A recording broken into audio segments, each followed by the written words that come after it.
नमस्कार. लोन घेताना कुणाकडून घ्यायला पाहिजे आणि कुणाकडून नाही घ्यायला पाहिजे ते मी तुम्हाला सांगते. अ, आपण ज्यावेळेला खूप प्रॉब्लेममध्ये असतो त्यावेळेला आपल्याला इमर्जन्सी फंड द्यायला लागतात कुणाला. तर त्यावेळेला आपण आजूबाजूला कुणाकडून मिळत आहेत का रिलेटिव्समधून किंवा मित्रमंडळीकडून ते लवकर बघत असतो आणि त्या पद्धतीने ते मागतो आणि त्या मागण्यामध्येच आपण पहिल्यांदा चूक करतो. कारण की त्यावेळेला ते आपल्याला पैसे देतात, तर ते त्याचं रेकॉर्ड असतं. आणि ते हळूहळू वेगवेगळ्या पद्धतीने ते पैसे आपल्याकडून घेत असतात. याचं रेकॉर्ड मात्र कुठेच नसतं. आणि ज्यावेळेला ज्या ज्या आणि आपण त्यांच्या मिंद्यात इनडायरेक्टली हळूहळू जायला लागतो आणि ते जे सांगतात ते आपल्याला करायला लागतं. काही कारण नसतात आणि आपण ते निमूटपणे करत असतो.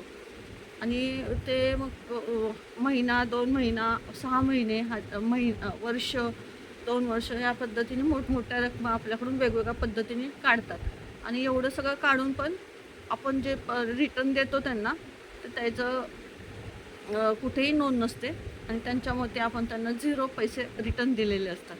तेच जर तुम्ही बँकेत थ्रू गेला, तर बँकेकडे आपण ज्यावेळेला लोन मागतो त्यास काही काही कागदपत्र त्यांना द्यायला लागतात. त्या कागदावर कागद बघून मग ते ठरवतात की एवढं-एवढं लोनसाठी आपण कॅपेबल आहेत.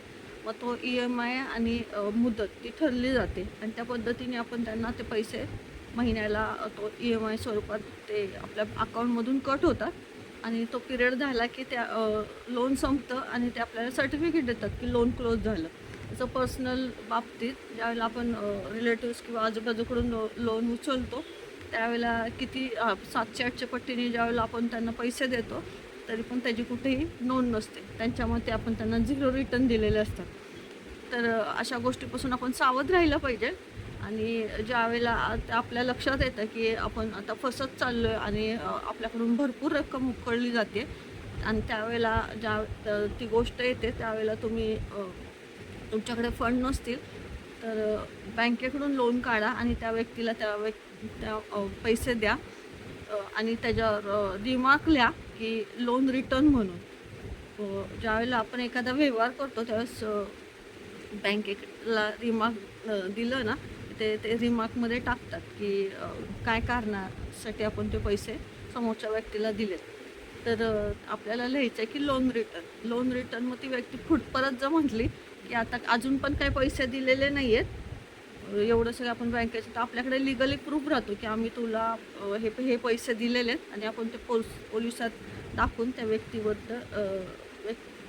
कारवाई पण करू शकतो. हे कुठंतरी थांबवायला पाहिजे आणि त्यामुळे मी तुम्हाला माझी कळकळीची विनंती आहे, ज्यावेळेला तुम्हाला गरज लागेल पैशांची, इमर्जन्सी फंडची, त्यावेळेला थोडंसं थांबा आणि नका घेऊ कुणाकडून पैसे. बँके थ्रू जा. बँकेकडे सगळं लीगली असतं.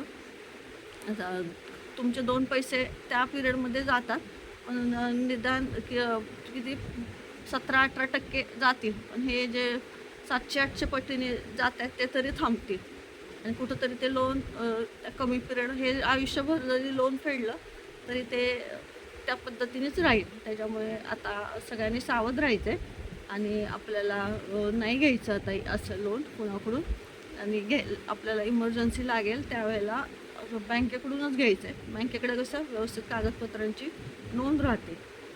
हेच सांगायचं होतं तुम्हाला. आवडलं असेल तर लाईक, शेअर, सबस्क्राईब करा. बाय.